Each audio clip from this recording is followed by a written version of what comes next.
This is my Wow Kranius robot that I built from a kit. A pretty old kit, actually.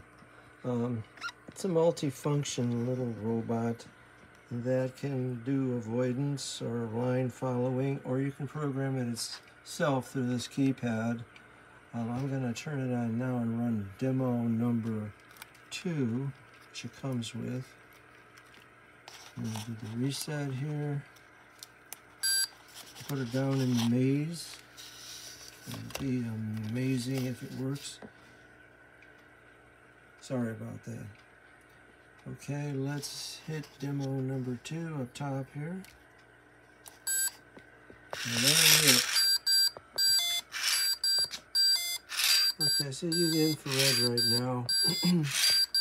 Find his way out of this little maze that I made for him. I hope. Okay, I think he's getting it now. Okay. That signals that he's got a clear space to see in. And that's it. He found his way. And I'm going to switch him off here for a second so you can have a closer look at his innards, so to speak.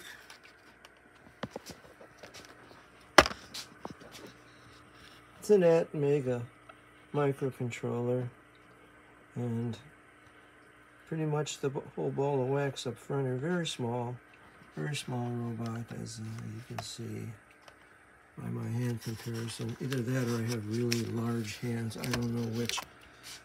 This is the keypad itself, and it capable of doing several different things. The top row there on the left are the demos, and the rest on the left side here are programming buttons, and you can reset the computer down here and go into the different modes.